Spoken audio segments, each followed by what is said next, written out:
Pastor Paul Hoffman tells a story about a Christmas misunderstanding at a church where he was serving.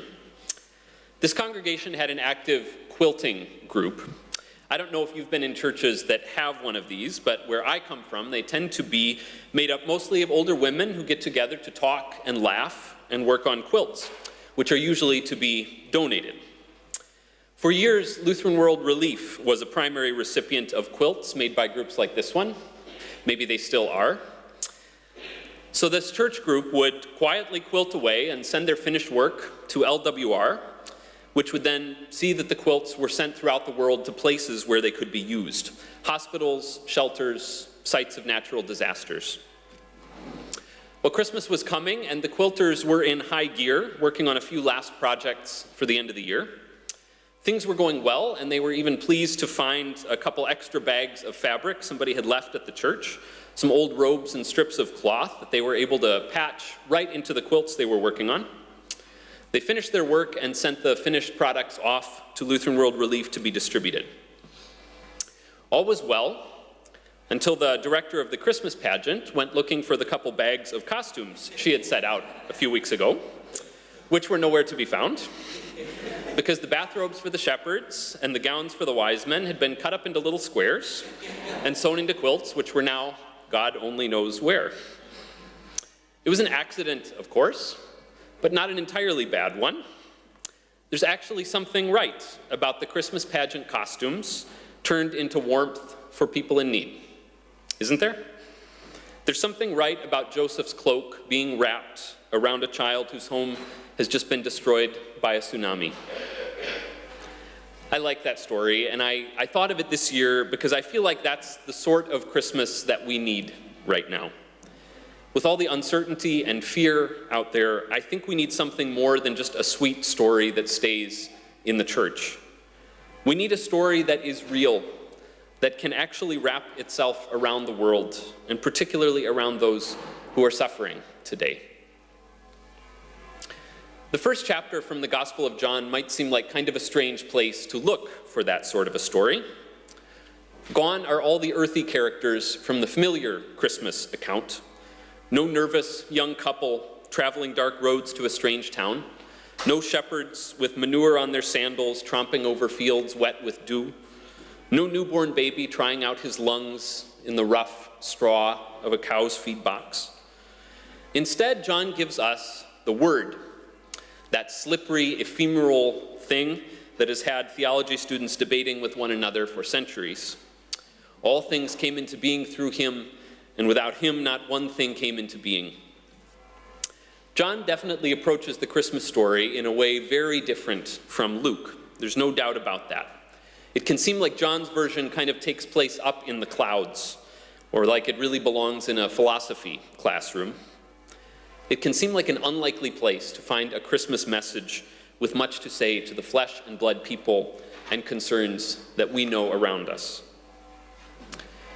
But John's Christmas story does land on earth for me this year, and I'll tell you where. It's in this business about a light that shines in the darkness, a light that the darkness cannot overcome.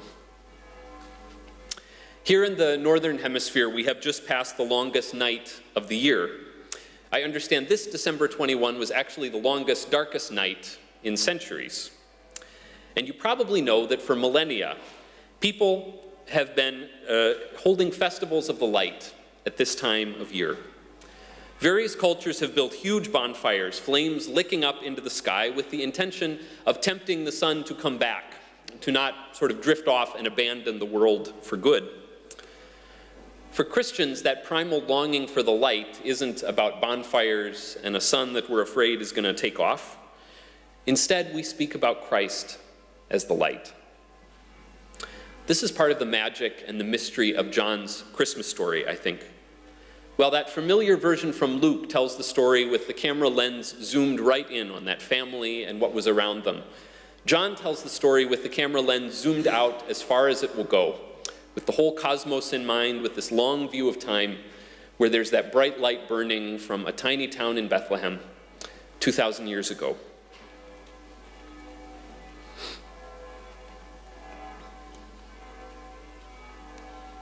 The world is changed by Christmas, says John. The light shines in the darkness, and the darkness did not overcome it. What's more, John's rather sparse Christmas pageant includes a character whose job is to be a witness to the light.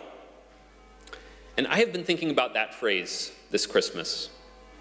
The gospel says that John came to witness or testify to the light. And I'm interested in that idea. I think it sounds so simple when we say it, but I think when you start thinking about the image a little more, it's really anything but. I mean, imagine a dark room with a candle burning inside. Yeah, it's dark in there, but a little bit of light can do quite a lot for a dark space. That single candle shouldn't go unnoticed. So why do we need someone to witness to the light? To point out where it is? I mean, maybe it's because the room is really large. I guess there's something to that. The cosmos is a pretty big room, and I guess you could wander quite away from that candle. Maybe it's because the room has gotten crowded with junk, and there are actually obstacles in the way of the light. And I guess that could be part of it too. Maybe our stuff and our busy schedules and our stubbornness can sometimes make it hard to see. But I think even more, it may be that we get so used to our dark little corner of the room that we forget to turn toward the light at the center.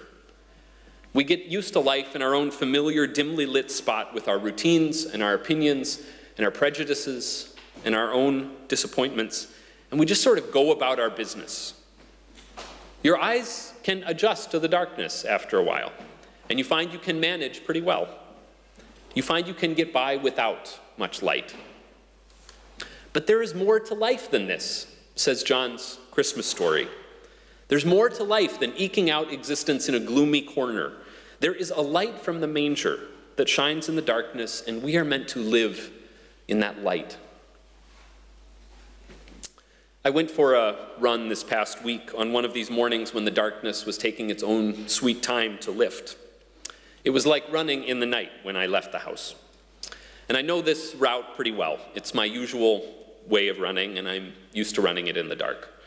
I manage. I watch where my feet are landing, and I try to avoid the dim outlines of potholes. I know where the barky dogs live, and I try to kind of steer clear of those yards. I put one foot in front of the other, and I keep going.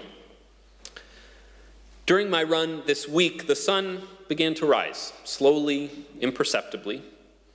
I wasn't thinking about it or watching for it. But after I reached the halfway point and turned around and retraced my steps, I realized there was a whole lot more light around. And I could actually feel a change in my body. My shoulders were more relaxed. I was breathing more deeply. I could stop focusing so carefully on the ground right in front of my feet and could actually lift my eyes and look at the wet grass and the outlines of mountains that were starting to come into view. It was the same route I had run 15 minutes earlier, but it was like a totally different place now. The light made all the difference. And that's how the light of Christ works too.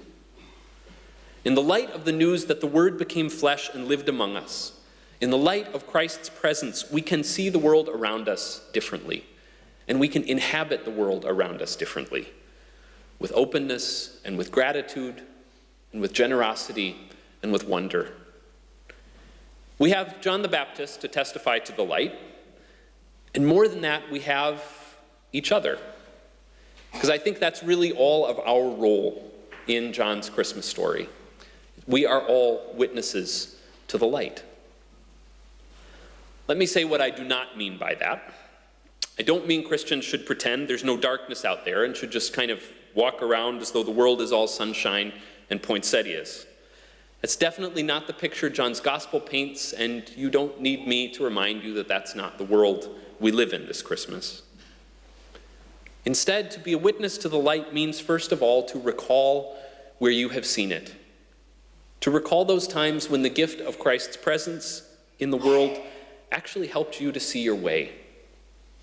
To remember when that story of God becoming flesh and living among us helped you to inhabit the world more fully. Maybe you can remember a time when the gospel rang inside you and the world shimmered for a moment, so that you could see that every person you meet, every familiar face and every stranger, is a child of God. Maybe you remember a time when you were struck anew by the way God chose to come into this world, tiny and helpless and on the fringes of things. And you saw that there is a way to live, apart from the world's focus on wealth and power and protection and prestige. Maybe you can remember a time when the news of the incarnation left you speechless at the love God has for this whole creation, for the land and the sky and the water and the buffaloes and the bees, because why else would God show up to walk this very earth and live this very life? We can forget, and we do forget. We get used to our dingy little corners, but friends, we are witnesses to that light that shines in the darkness. We've seen how the world can look different in its glow. We've known what it feels like to breathe more deeply and to act with trust and to show love to those we didn't know we could. So we point to it.